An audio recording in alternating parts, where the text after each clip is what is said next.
हज़रात, आज याज़िमुशान उर्स की तकरीब में हम और आप शिरकत की सआदतें हासिल कर रहे हैं। आज हमारे माशरे में एक नहीं अनेक बीमारियां गुनाहों की शक्ल इख्तियार कर चुकी है।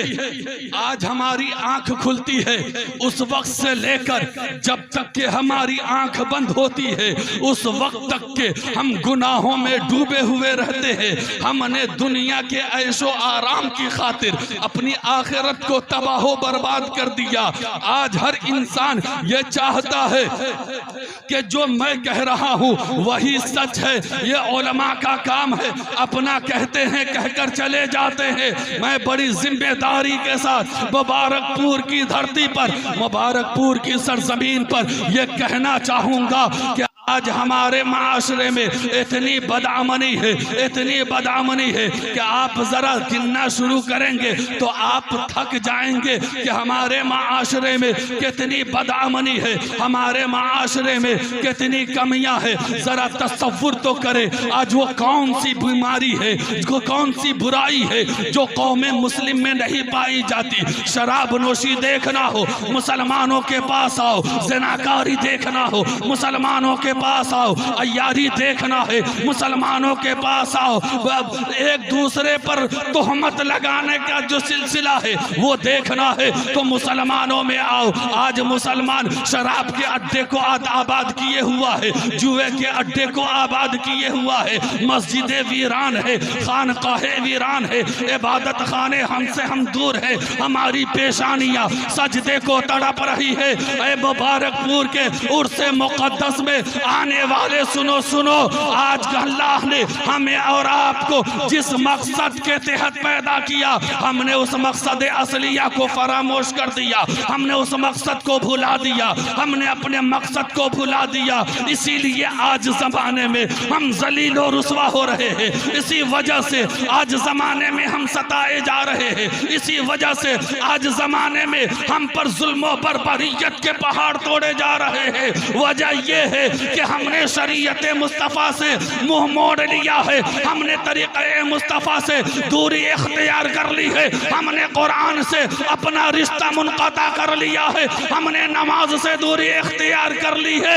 यही वजह है कि जिल्लत और रुसवाई आज मुसलमानों के कदमों की जंजीर बन गई। वो मुअज़्ज़ज़ थे जमाने में मुसलमान होकर, आज हम खार हुए तारीख़े कुरान।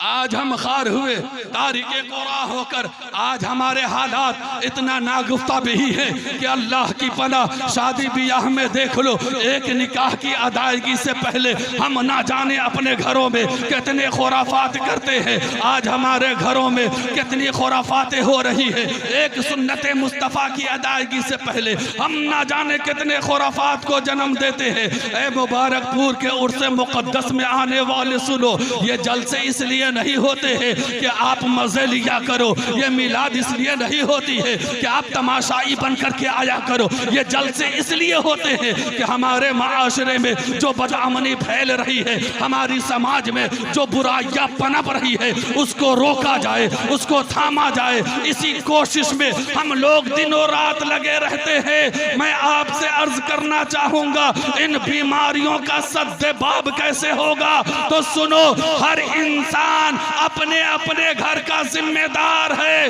हर जिम्मेदार अगर अपनी जिम्मेदारी को अदा करे तो कसम खुदा की किसी को कहने की जरूरत नहीं होगी। हर घर सुधरता हुआ नजर आएगा, हर घर सुधरता हुआ नजर आएगा।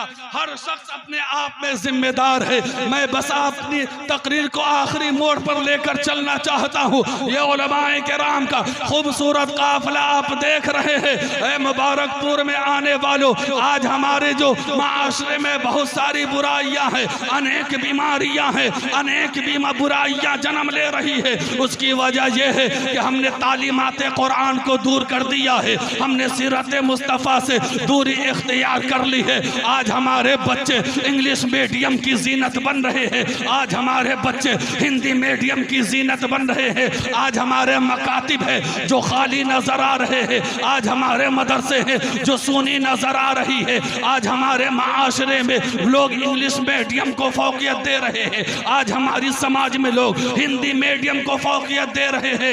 ए उर्स में आने वालों सुनो, मैं इसका मुखालिफ नहीं हूँ। आप अपने बच्चे को डॉक्टर बनाए, इंजीनियर बनाए, प्रोफेसर बनाए, लेक्चरर बनाए, जो भी बनाना है सब बनाइए, लेकिन सबसे पहले आप अपने बच्चे को कुरान का तालीम याफ्ता बना दे, आप अपने बच्चे को दीनी दरसेगाह में भेजे, आप अपने बच्चे के सीने में इश्क़ मुस्तफ़ा रोशन कर दे, इसलिए कि मुस्तफ़ा जाने रहमत का फरमाने आलीशान है उम्मते मुहम्मदिया के लिए कि लोगों मैदान महशर में हर बाप से पूछा जाएगा कि तुमने अपने बच्चों की तरबियत कैसे की थी।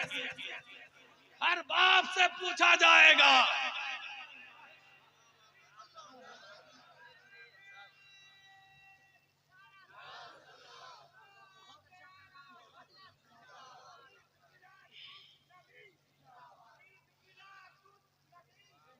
हर बाप से पूछा जाएगा कि तुमने अपने बच्चों की तरबियत कैसे की।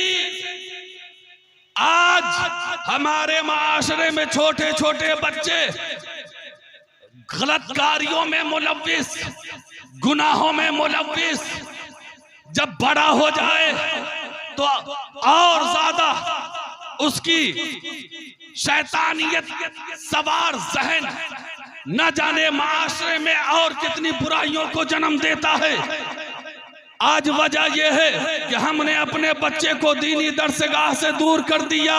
आज शादी से पहले हमारे घर की औरतें, हमारी माँ और बहनें, लड़की की शादी हो या लड़के की शादी हो, आने वाले तमाम लोग सुन लो कि शादियों की महफिल में हफ्ता 10 दिन पहले माइक लगाकर गीत गाया जाता है। गीत गाने के बाद मिलाद का नंबर आता है तो कहते मौलाना जल्दी मुख्तसर में खत्म कर दिया जाए क्योंकि गांव वाले को खाना खिलाना है। ऐ लोगों सुनो सुनो, तुमको मिलाद के लिए टाइम नहीं है, नाते मुस्तफा के लिए टाइम नहीं है। 10 दिन से तुम्हारे घर में बाजे बज रहे हैं, गाना बजाया जा रहा है, तुम्हारे घर की बेटियां डांस कर रही है, तुम्हारी गैरत उस वक्त कहां खो जाती है, तुम्हारी ज़मीर उस वक्त कहां मर जाती है जब तुम्हारी घर की बेटियां, जब तुम्हारे घर की माएँ, जब तुम्हारी घर की बहनें बीच सड़क पर जाकर डांस करती है। आज मैं आपको एक मिसाल देना चाहता हूँ। मोहल्ले का कोई शरीफ आदमी अगर किसी के घर पे जाए और जाने के बाद ये कहे कि मैं तुम्हारी बहन का फोटो खींचना चाहता हूँ तो भाई गुस्से में लाल पीला हो जाएगा, लाठी उठाएगा, सामने वाले को मारने की कोशिश करेगा। मैंने पूछा कि आखिर उसे मार क्यों रहे हो तो उसने जवाब दिया मौलाना जानते हो इसकी शैतानियत इतनी बढ़ गई है कि ये मेरी बहन की तस्वीर खींचना चाहता है। मैंने कहा और तो कुछ नहीं कहा तो इसमें मारने की क्या बात है। कहा मौलाना आपका दिमाग खराब हो गया है। मैंने कहा मेरा दिमाग नहीं खराब हुआ है। अरे ये तो एक सेल्फी मांग रहा है, एक फोटो खींच रहा है। आज जिस तरीके से तेरी गैरत जिंदा हुई है ये गैरत उस वक्त मर क्यों जाती है जब तेरी बहनें डांस करती है तो हजारों कैमरे चलते हैं, हजारों वीडियो बनाई जाती है। उस वक्त तुम्हारी गैरत कहां चली जाती है। उस वक्त अगर अपनी गैरत को जिंदा करोगे, उस वक्त अपनी गैरत को बेदार करोगे तो कसम खुदा की माशरे में एक नया इनकलाब बर्पा होगा। वाह वाह वाह वाह वाह, बहुत अच्छा माशरे में एक नया इनकलाब बर्पा होगा। तरबियत के हवाले से सुन ले, उलमा की कसरत है। नबी फरमाते हैं हर माँ बाप की जिम्मेदारी बनती है कि अपने बच्चों की अच्छी तरबियत करे। नबी फरमाते हैं तरबियत क्या है? तरबियत तरबियत ये है कि आप अपने बच्चे को कुरान का तालीम याफ्ता बनाए। दूसरे नंबर पर फरमाते हैं आप अपने बच्चों के दिल में मोहब्बत अहले बैत बैठाए। फिर नबी फरमाते हैं अपने बच्चों के सीने में इश्क मुस्तफा मोजज़न कर दो। आज बाप नहीं जानता है कि अहले बैत किसे कहते हैं, आज बाप नहीं जानता है कि इश्क किसे कहा जाता है, तो बच्चे को क्या खाक बताएगा कि मोहब्बत अहले बैत क्या है। बाप क्या खाक बताएगा कि इश्क मुस्तफा क्या है। अगर आप चाहते हो मुबारकपुर के उर्से मुकद्दस में आने वालों कि हमारे घर में इनकलाब बरपा हो, हमारा बच्चा अच्छा हो, तो आज ये मैसेज लेकर के जाओ कि खुद भी नमाज पढ़ो, अपने घर के बच्चों को भी नमाज की तलकीन करो, खुद भी कुरान पढ़ो, अपने बच्चों को कुरान का तालीम याफ्ता बनाओ। जब आप अपने रविश बदलोगे, जब आप अपने चलन को बदलोगे, जब आप अपनी सोच बदलोगे, जब आप अपने फिक्र ख्यालात बदलोगे, तो माशरे में इनकलाब आएगा। पहले तुम तो आगे बढ़ो, बच्चा पीछे पीछे जाएगा। पहले तुम तो पढ़ो, बेटा पीछे पीछे पढ़ेगा। जब तुम अपने मौलमा से करीब जाओगे, अल्लामा नौशाद के करीब जाओगे, अल्लामा अशरफ के करीब जाओगे, इसके मुस्तफा किसे कहते हैं, तो ये आला हजरत का शेर सुनाएंगे। लम्याते नजीरों का फी नजर मिसले तो नशुद पैदा जाना, जगराज को ताज तुरे सरसों है, तुझको शहर दूसरा जाना। फिर फरमाएंगे सरवर कहूँ के मालिको, मौला कहूँ तुझे, बागे खलील का गुले ज़ेबा कहूँ तुझे, लेकिन रजा ने खतबे सुखन इस पे कर दिया, खालिक का बंदा खल्क का आका कहूँ तुझे। इस अंदाज में जब आप इसके मुस्तफा लेकर दुनिया से जाओगे तो जमाने के लोग कहेंगे ये दीवाना ए रसूल का जनाजा जा रहा है, ये आशिक रसूल का जनाजा जा रहा है। और जब कब्र में जाओगे तो आला हजरत का ये शेर गुनगुनाते जाओगे, लहद में इसके रुखे शह का दाग लेके चले, अंधेरी रात सुनी थी चराग लेके चले। आखिर दावाना अल्हम्दुलिल्लाहि रब्बिल आलमीन।